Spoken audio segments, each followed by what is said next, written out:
এই বিধানসভা নির্বাচনের প্রাককালে আমরা আজ চলে এসেছি বাদুড়িয়া বিধানসভায়। নির্বাচন এলেই রাস্তা সংস্কার করে দেওয়া হবে, কিন্তু গত 15 বছর ধরে এই রাস্তা আজও পর্যন্ত সংস্কার হয়নি, এমনটাই দাবি করছেন এলাকার বাসিন্দারা। আমি যদি দেখাই কার্যত এই যে রাস্তাটার অবস্থা, কোনোভাবে কিন্তু মাটির উপরে ইট দেওয়া হয়েছে। এই সমস্যা কতদিন ধরে এই অবস্থা? এটা আমার জন্মের থেকে, আজ আমার 62 বছর বয়স। যাতায়াত করতে গেলে কি সমস্যা? ব্যাস এই রাস্তায় আমাদের বর্ষার সময় হলে পরে আমাদের মাঝে মধ্যে নৌকা দেয়, আবার মাঝে মধ্যে দেয় না, আর বাকি জল ডিঙ্গিয়ে যেতে হয়।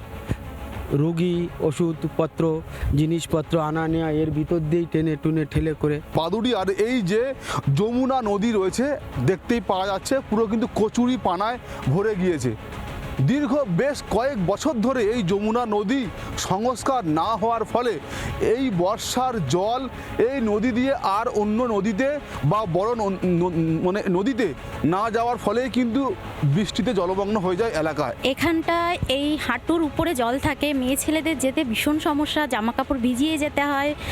আর ছেলেরা তো একটু উঁচু করে যেতে পারে, গামছা পরে যেতে পারে, কিন্তু মেয়েদের পক্ষে ভীষণই সমস্যা। আর প্রত্যেক বছরই এখানে বন্যা হয়ে যায়, প্রশাসনের থেকে কোনো ব্যবস্থা আসে না। অনেক পরিবার আছে জলের ভেতর থেকে বাজারঘাট করেও নিয়ে যেতে পারে না। আইলা জহি ছিল ওখান থেকেই শুরু, প্রতি বছর অন্তর অল্প অল্প করে খাওয়া অল্প অল্প করেই খাওয়া, আর কিছুই না।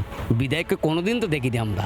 কৃষি প্রধান বাদুড়িয়া বিধানসভা জুড়ে কোথাও নেই হিমঘর, তার ফলে কিন্তু চরম দুর্ভোগের মধ্যে পড়তে হচ্ছে আলু ব্যবসায়ীদের। চাষিরা যেটা দাবি করছে, আগে 600 টাকা বস্তা এখান থেকে বিক্রি হতো, এখন ওরা আর তাদের কাছ থেকে নিচ্ছে না, তার ফলে এখন 320 টাকা 350 টাকা কিলো দরে আলু বিক্রি করতে হচ্ছে কৃষকদের। এগুলো কিন্তু চন্দ্রমুখী আলু, এই আলুগুলো বাজারে কিন্তু যথেষ্ট দাম দিয়ে কিনতে হয় আমাদের, কিন্তু চাষিরা এখানে এই আলু ফেলে রেখেছে, ওরা আর নিচ্ছে না। একটু সমস্যা হবেই তো, টাটকা মাল বিক্রি করলে দাম কম বেচতে হয়, মানে আমদানি থাকে তখন একটু রেখে বেচলে দাম বেশি হয়। একটা এলাকায় স্টোর থাকলে মালটা কিছুদিন রেখে আবার কিছু একটু দাম উঠলো তখন বিক্রি করলাম। নির্বাচন এলেই একটা ব্রিজের গল্প শুনিয়ে গাজর ঝুলিয়ে বারবার ভোট বৈতরণী পার করেছে বিভিন্ন রাজনৈতিক দল। একাধিক দুর্নীতিতে বাদুড়িয়াকে ডুবিয়ে দিয়েছে তৃণমূল কংগ্রেস। বাদুড়িয়াবাসী আদতে অনুন্নয়নের অন্ধকারে ডুবে গেছে তৃণমূল কংগ্রেসের আমলে। এলাকার বাসিন্দাদের কাছ থেকে এই সমস্ত নানান সমস্যার কথা জানার পর বাদুড়িয়ার যিনি রয়েছেন বিধায়ক, তার কাছে আমরা জানার চেষ্টা করেছিলাম, তার সঙ্গে একাধিকবার ফোনে আমরা কথা বলেছিলাম তার সঙ্গে কথা বলার জন্য, কিন্তু তিনি আমাদের ক্যামেরার সামনে আসতে নারাজ। তার যে একদম পুরো ঘনিষ্ঠ, তার যে পার্সোনাল অ্যাসিস্ট্যান্ট, তার সঙ্গেও আমরা যোগাযোগ করেছিলাম, কিন্তু তিনি কোনোভাবেই আমাদের রিপাবলিকের ক্যামেরার সামনে তিনি আসতে চাননি। তিনি এইভাবে কতদিন তিনি ক্যামেরা আড়াল করে থাকবে? বাদুড়িয়া থেকে অর্ণব মৈত্র, রিপাবলিক বাংলা।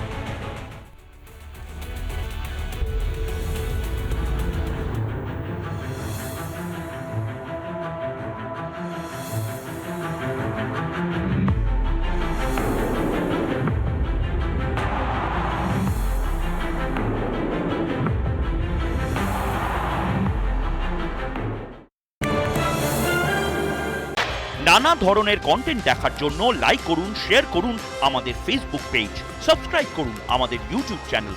পাশাপাশি অন্যান্য ব্রেকিং নিউজের জন্য অবশ্যই চোখ রাখুন রিপাবলিক বাংলায়।